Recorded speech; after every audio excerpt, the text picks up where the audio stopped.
Halo, jumpa lagi dengan saya Cincin Vincent.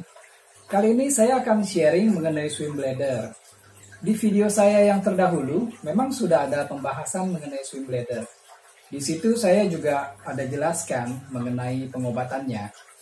Kemudian di vlog pertama saya, juga ada yang bertanya, bagaimana cara menangani swim bladder?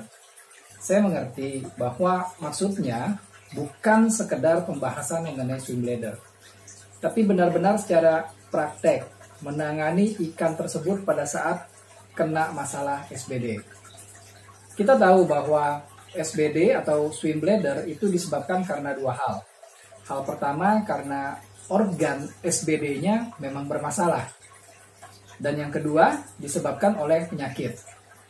Hal pertama tentu saja kita skip, karena kita tidak bisa membetulkan organ swim bladder yang rusak. Jadi pembicaraan kali ini kita asumsikan karena penyakit internal. Tentu saja banyak yang bingung bagaimana cara pengobatannya. Berharap dari obat-obat eksternal khusus yang mampu melakukan penetrasi, proses dan responnya lama. Sementara kalau mau lebih cepat, obat harus dimasukkan ke dalam. Bagaimana caranya? Nah, ini yang ingin saya coba sampaikan. Tentu saja saya juga sempat bingung, karena saya nggak punya ikan yang SBD. Dan kalau tunggu sampai ada, entah kapan bikin video sharingnya. Jadi sejak beberapa hari lalu, saya sering keluar mengunjungi toko-toko ikan. Mungkin saja saya menemukan ada koki SBD yang bisa saya beli. Hari ini secara kebetulan saya mendapatkannya. Di toko ikan ada yang saya curigai mengalami masalah dengan swim bladder. Jadi saya beli dan coba bawa pulang. Seperti biasa saya aklimasi secara perlahan-lahan dengan cara menambahkan air sedikit demi sedikit. Namun baru sedikit saja sudah terlihat bahwa ikan ini memang SBD. Saya tahu bahwa SBD tidak bisa disembuhkan dalam waktu yang singkat.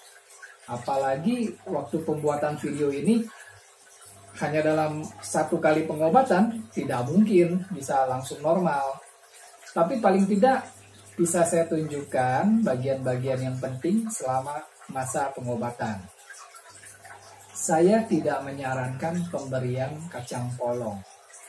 Di vlog pertama saya sudah saya jelaskan, belum tentu ikan mau makan kacang polong ini. Sisa-sisa kacang polong malah menurunkan kualitas air. Jadi bagaimana? Bukankah pada saat SBD sebaiknya hanya memberikan kacang polong sebagai makanan?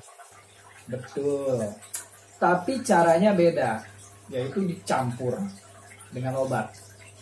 Jadi harapannya nanti saat si ikan makan, obatnya ikut masuk ke dalam melalui makanan yang dicampur tadi.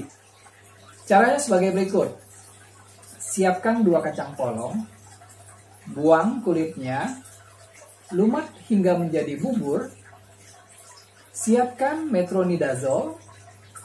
Kita cukup butuh 1/4-nya saja. Hancurkan obat hingga menjadi bubuk.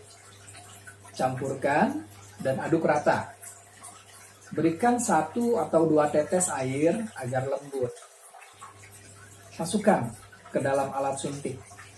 Dan sekarang siap kita tembakkan ke dalam perut ikan melalui mulutnya.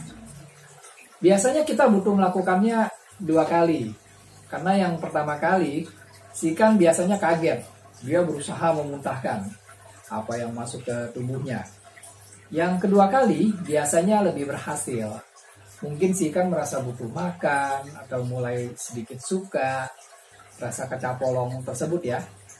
Jadi demikian caranya. Setiap kasih makan, buatkan adonan yang dicampur obat. Jadi pengobatan akan lebih efektif. Memang sangat merepotkan. Ya namanya juga merawat makhluk yang sedang sakit. Ya pasti agak repot. Tapi kalau kita tekun dan sabar, pasti sembuh. Yang penting bukan organ SBD-nya yang rusak. Selama bentuk SBD-nya bukan tenggelam, melainkan terapung, atau miring, atau terbalik, masih ada kemungkinan karena penyakit internal. Kalau sudah tenggelam, ini biasanya karena organ SBD-nya yang sudah bocor. Tapi tidak ada salahnya dicoba. Jadi, jangan menyerah. Tetap semangat ya. Oke, semoga membantu. Sampai jumpa lain waktu. Salam.